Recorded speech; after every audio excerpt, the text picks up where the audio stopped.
Well, what do you need? Guns. Lots of guns.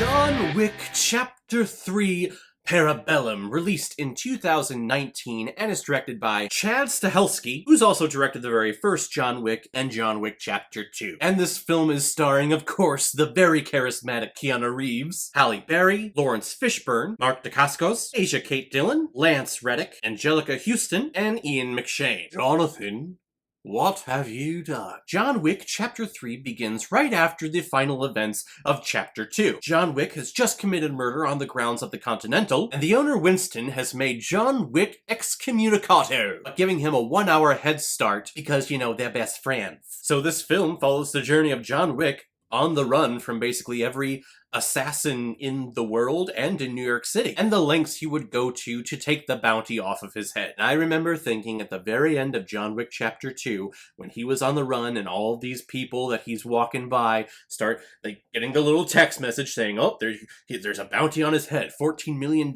begins in less than an hour. I remember thinking, nothing better happen to that dog that he's running with.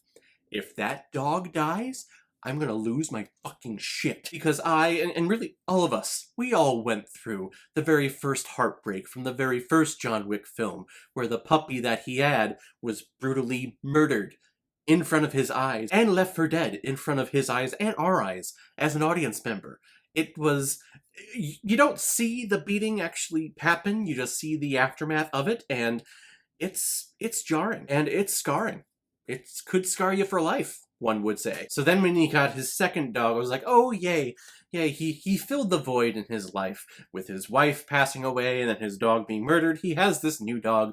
Let's be happy and let's let that dog live for the rest of our days for hundreds and hundreds of years to come. And so when this movie starts out and he has this huge bounty on his head and he's just running and the dog's running by him, I'm like, there's no way that he's gonna fight all of these assassins and that dog is gonna live. There's no way that that dog is living in this film. I guess a small little spoiler here, in the first 5 minutes, he puts the dog in a taxi, gives him the little coin currency that all the assassins has, and says, take him to the Continental.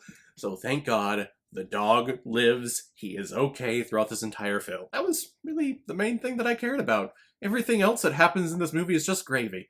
Main thing, that dog needs to be alive, and he is. Thank God. Then after that, what we get is 2 hours of just non-stop badassery from Keanu Reeves. Basically the same thing that you get in the first 2 John Wicks. And the first 2 John Wick films are awesome, so therefore, this film is awesome. What a great story and a great character to stumble upon as Keanu Reeves. Someone who's been in hit films and franchises before. Now, I'm not saying that he's old, but he's definitely in his later years, a long time of being this action star. It's going on, 20 years from the first time that we saw him in Speed in 1994, I believe. Here he is 20 years later, and he's still a badass. Hell, he's even more of a badass than he was back then. All of these films, and even this one includes this kung fu style, martial arts style. I want to say it's called gun fu. I believe it started appearing, at least here in American cinema, in that film Equilibrium. I want to say it was early 2000s, 2001. Christian Bale. You have a couple of pistols and you have a lot of close contact with all of your opposition,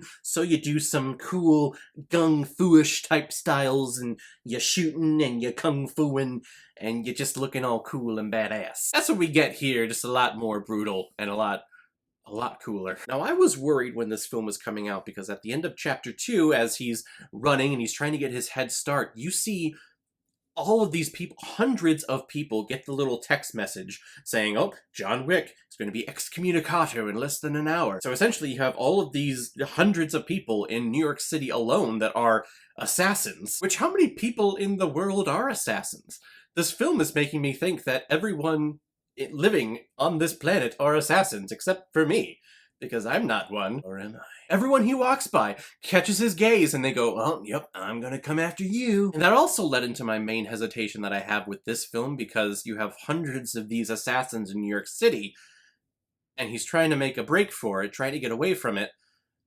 I mean, he's not gonna find something right away. He's gonna have to go through a lot of people. So we're gonna get a lot of action sequences, which may sound great, especially in this franchise because John Wick is so badass, but you start doing a lot of action scenes and a lot of fight scenes, it can become tedious and it can become boring after a while. So I was hesitant going into this film thinking, oh god, how much are we going to get of just action, action, action, and no sustenance, and no story, and no plot for this character of what to do? Is he just going to be on the run? No, come to find out he's going to be asking favors of people that have owed him one over the many years of him just being like the greatest assassin in the history of assassins. And he's also going to be searching for the leader of the High Table to see if he can get this bounty on him lifted, which just expands this world of assassins and the world of John Wick and his history, which, when you get into the third installment of a franchise, it's what you want, especially if it's done well, and this one is done exceptionally well. Every single entry into the John Wick franchise leaves me wanting more, and I want to dive in more into this whole world that John Wick is in. The world of the Continental, how that came to be, I want to know. Apparently there's Continentals all around the world. How did those ones become established? I want to know. I want to know so much about everyone and everything in this franchise. And when you're able to, as a screenwriter, get that sort of craving for knowledge, that craving and desire to want more and more from your characters and your franchise, you've hit gold. And that's what this movie is. It's pure gold. It's great. And I love that we get a little bit of play again on the relationship, or the previous relationship, of Keanu Reeves and Lawrence Fishburne. Of course, we all know their wonderful relationship from the Matrix films. And we get a couple of lines from that movie in here. Guns. Lots of guns. Which, of course, if you know John Wick, you know that he doesn't have to say that. You know that he's just gonna get more guns. It's still fun to hear him say it, though. I would say that the only black spot on this entire film is Asia Kate Dillon, who plays the adjudicator who comes to the Continental and tells Ian McShane, hey, you helped John Wick after he broke the rules. He should have been killed, and yet you let him have an hour to get a head start to get away from us. And she goes to everyone who helped him out and makes them pay the consequences. Her character just seemed very one note, and I never got the sense of really any emotion from her, and I'm sure that's probably the take that the screenwriter and the actress decided on, but I don't know, it just made her seem very bland. And when it comes to like the main villain of a story, I just want to have a little bit more intrigue, and there's nothing there. She just kind of shows up and says, hey, you fucked up, you betrayed the High Table, you will be punished. Okay. I wish you would have been a little bit more cunning, I guess, is what I'm wanting from it. But overall, I think John Wick Chapter 3 Parabellum, which means war, is a great time. If you've seen the first John Wick films, you're definitely going to have a great time in this. It follows the same formula. This character, John Wick, he doesn't lose a beat. He is a badass through and through. He's taken on 10, 15 people at a time, owning all of them at the same time. We have a great cameo from Halle Berry, again, another character who shows up and is awesome, and I want to know more of her and of her relationship, her previous relationship with John Wick. How did that happen? Where is she going to go from here? Because she does something that kind of excommunicatos herself in this film. So again, it keeps me wanting more. I believe we're getting a John Wick Chapter 4. I believe it was originally scheduled to come out early next year in 2021. Yes, actually, I remember that it was supposed to come out the exact same weekend as The Matrix 4, and they were going to do competing Keanu Reeves films that weekend. But of course, with the whole COVID situation, that ain't happening. Which is a shame, but I'm glad that the story is continuing, because it still has wheels on it. It's not stale at all. This character is great. This franchise is great. Give me more. I want more of John Wick. I'm going to give John Wick Chapter 3 Parabellum 4 out of 5 Blu-rays. I like it a lot.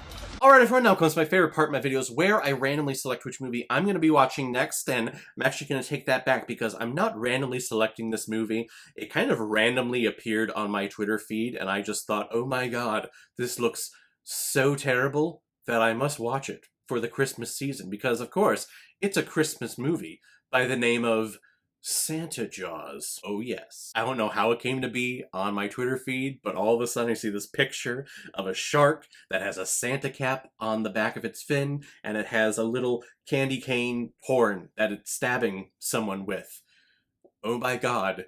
Yes, please. It looks to be like one of those cheap shark films that you would see on like the Sci-Fi network on cable. All I know is that it's free on Amazon Prime, so I'm checking this one out. It's the Christmas time. I'm kind of in the Christmas spirit, so let's watch Santa Jaws. So we'll check out that one next time. Hey, if any of you have recommendations of films that you want me to review on here, leave your comment below this video, or go to my Facebook page, my Instagram, or my Twitter. Leave your recommendation there. If I have access to it, I will watch, review it, and give you a shout out on the channel. And if you really want me to do your recommendation as quickly as I possibly can, you can make a PayPal donation on the main page of my YouTube channel. Any size donation will do. Just attach your movie with your donation, and if I have access to it, I will watch it and publish my review of it as quickly as I possibly can for you. So guys, have you seen John Wick Chapter 3? What did you think about it? Where does it rank in all of the John Wick films? Is it top? Is it middle? Is it at the bottom? Whatever you thought, comment below, let me know what you thought about it. And as always, if you like what you see here, if you like my take on movies, then hit the subscribe button and make sure you hit that bell so you know the next time I'm releasing my next movie review. So guys, I will see you next time with my review of Santa Jaws. So in the meantime, be well, be good to each other, and go watch a movie. Take care, guys.